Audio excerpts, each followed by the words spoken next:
Akwụkwọ abụọ nke ihe e mere isi nke atọ.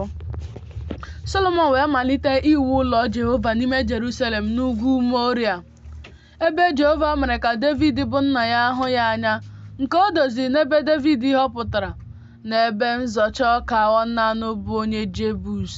O wee malite iwu ụlọ ahụ n'ụbọchị nke abụọ n'ọnwa nke abụọ n'afọ nke anọ bụ eze. Ma n'ihe ndị a ka a dọrọ Solomọn aka na ntị iwu ụlọ Chineke. Ogologo ya na kubit n'ọtụtụ mbụ dị ọgụ kubit 3. Obosara ya dịkwa ọgụ kubit.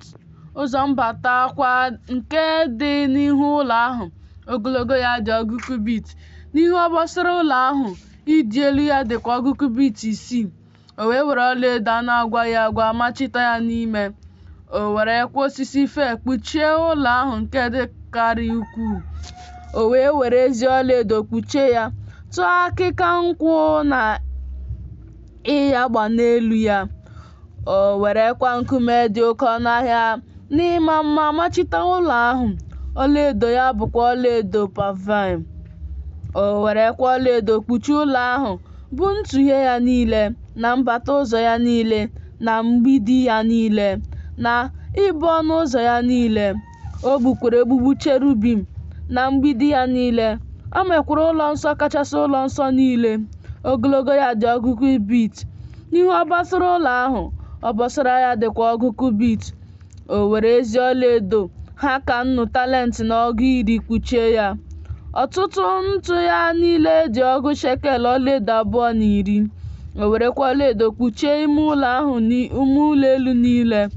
O mekwara cherubim abụọ, bụ ihe mere dịka ihe apịrị apị, n'ụlọ nsọ ahụ kachasị ụlọ nsọ niile. Ha machita ha ọlaedo. Ma nku cherubim ahụ, ogologo ha dị ọgụ kubit. Nke otu cherubim dị kubit 5 na-emetụ mgbidi ụlọ ahụ. Nku ya nke ọzọ dịkwa kubit 5 na-emetụ nku cherubim nke ọzọ. Nku cherubim nke ọzọ dịkwa kubit 5 na-emetụ mgbidi ụlọ. Nku ya nke ọzọ dị kubit 5 na-arapara na nku cherub nke ọzọ. Nku cherubim ndị a na-agbasa ọgụ kubit.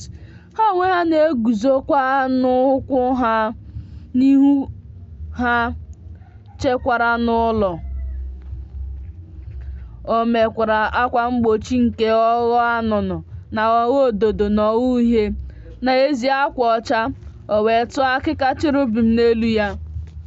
O mekwa n'ihu ụlọ ogidi abụọ.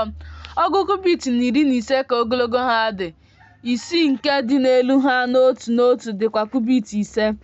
O mekwa ịyagba n'ime ime ụlọ ahụ, tinye ha n'elu ogidi ahụ. O mekwara ọgụ pomegranate 5, tinye ha n'elu ịyagba. O guzo ogidi abụọ ahụ n'ihu ụlọ ukwu Chineke, otu n'aka nri otu n'aka ekpe.